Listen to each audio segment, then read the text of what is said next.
zone that we're approaching, because I don't believe my drone has ever flown this slow. So what we are looking at is line 3 pipeline that goes, it's going through Superior, Wisconsin, and this particular operation site is one of many, and it is currently, this operation is going through a wetland.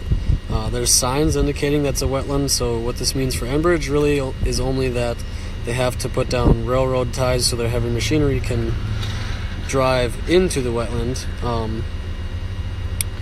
And so it says that the aircraft is in a warning zone class E. If anybody could look that up and determine what that means, that would be helpful. And but this is the scar that is going to go across the land. You can see that the trees have been removed. This is going to be going across a lot of different bodies of water. And I believe that there's some sort of yep, Karen, they are going to put the pipeline through wetlands. They're going to interact with ricing, hunting, fishing. They're going to interact with hunting and fishing. Poison all the harvest, and anything. So any of the wild rice, wild ricing as we know it, could change. It could poison the water systems. That in these wild ricing areas, they're super dependent on a very specific set of clean rules. The water needs to be very, very pure, and it can't have any of these toxins that the oil would produce in it. And so it's a straight path. It's basically a scar. And to tell you the truth, folks, I actually can't fly any closer. I can't fly any closer to this. And we're going to do a test run to see if I can go fast in a different direction. It just seems as though, like, my unit is just crawling right now at a snail's pace.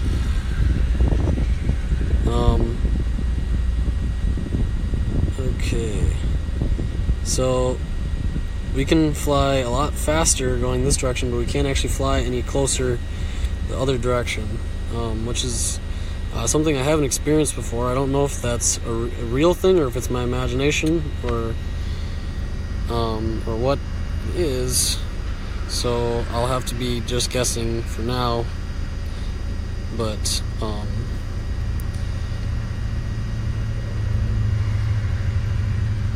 this is what the line 3 is going to look like all the way through Wisconsin territories, and it is it seems as though the plan is to enter into Minnesota. And so Kelly just shared something about Class E airspace, and I really appreciate that. I'll have to read that at some point soon here. But this is a pipeline that's going to be going through basically the headwaters of the Mississippi area. It's going to interact with our Great Lakes, and it's also going to be going through some of the wild ricing treaty territories. And so, guys, I do apologize. I've never had a problem with my drone before, ever, and this is very weird, and we're experiencing it together.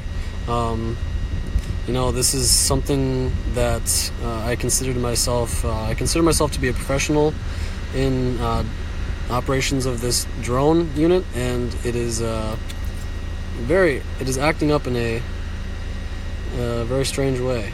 So, but this pipeline is set to be the biggest project that Enbridge has ever created. It's set to be the biggest pipeline through the continent thus far. And it's going to be going through some of the world's rarest waters. The Great Lakes are there's nothing that compares these Great Lakes in terms of size, in terms of the availability of fresh water that these Great Lakes have. Nowhere else in the world will you find sizes of lakes in any similar format. And the Mississippi River, anything that happens up here near the headwaters, which is in the northern part of the United States, in the Midwest, so kind of like Wisconsin, but mostly Minnesota area, and the headwaters of the Mississippi, anything that happens up here is going to affect everybody downstream. There's millions of people that are downstream on the Mississippi River. So if we hear something about an oil spill that happens up here, in terms of a leaky pipeline, which the potential is real. The potential is real for a pipeline to leak, and if this happens, it's going to affect some of the rarest bodies of water. I mean, we can't replace these at all. We can't replace these waters in any understanding.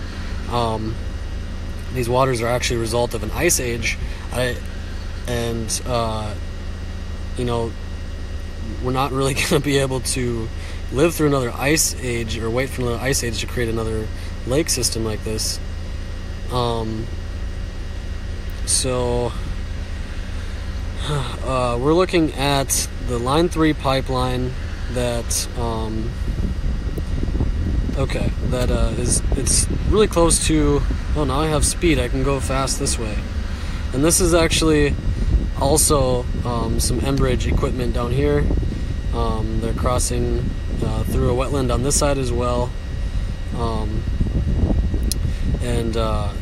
So this is some of the equipment that they use. It's really just, large equipment that just removes topsoil. And they basically create a road that goes all the way along the corridor, along the intended path. And as this straight cut travels, it goes through, some very important pieces of land in terms of ecological health. Hunting, fishing, ricing, all will be affected.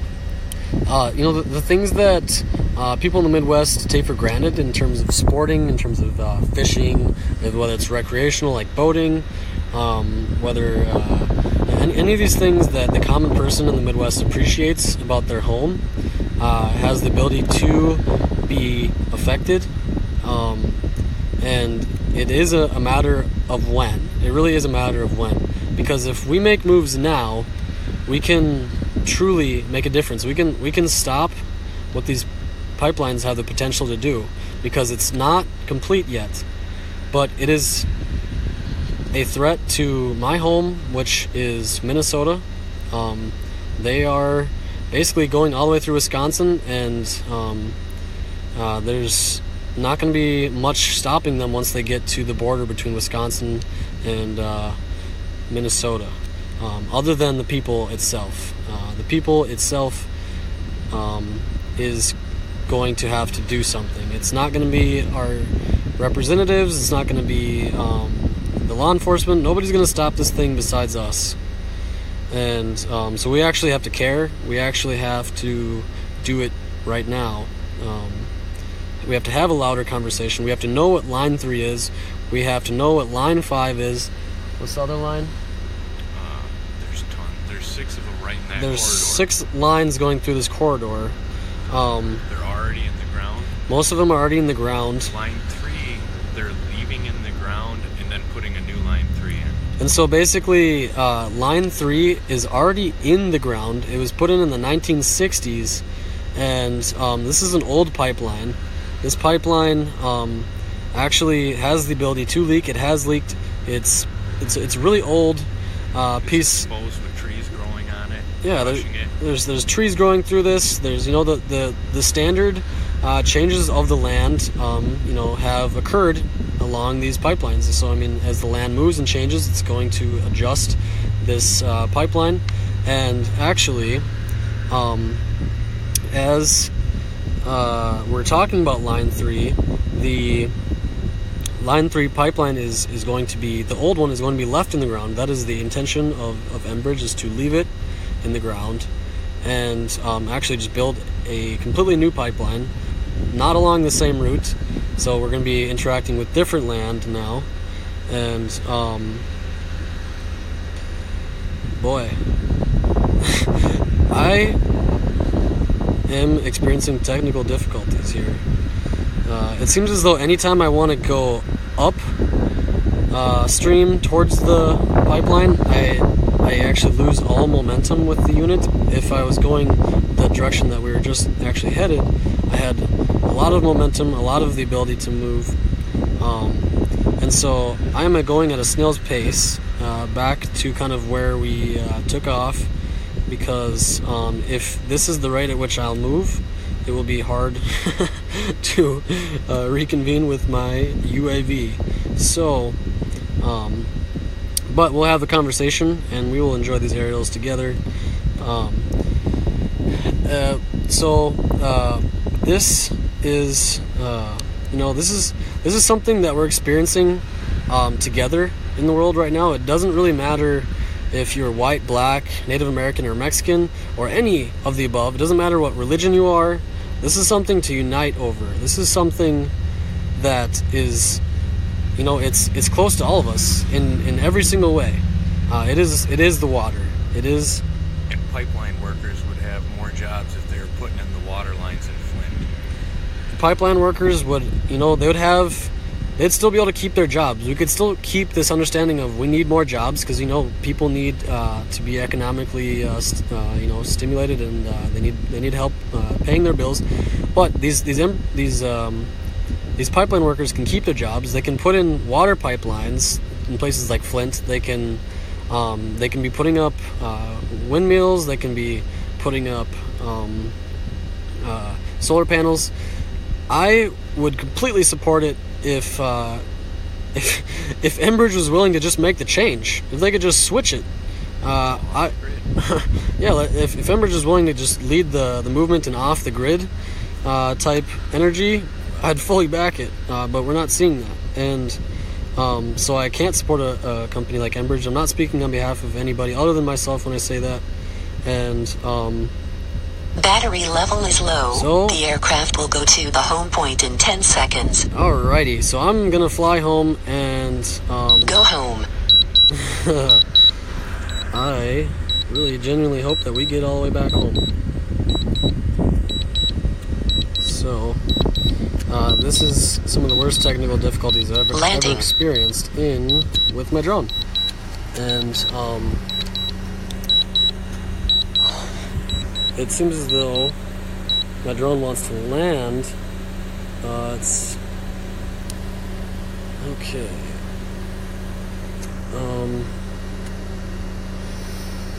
Alright. Bear with me. I hope that I make it all the way back. And this is the cost of being able to show the world what is happening in my community. So I have to take notes on where I am right now in order to probably reacquire my drone, I believe. Okay, so I'm gonna try to make it to this schoolhouse, and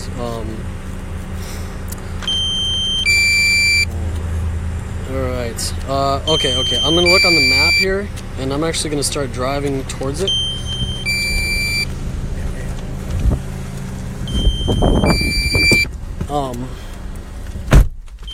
So we are at the crossroads of 59th Street and what is the crossroads here?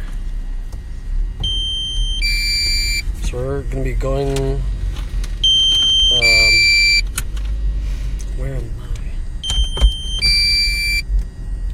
Okay, so take a right. Shit. Landing. Oh boy.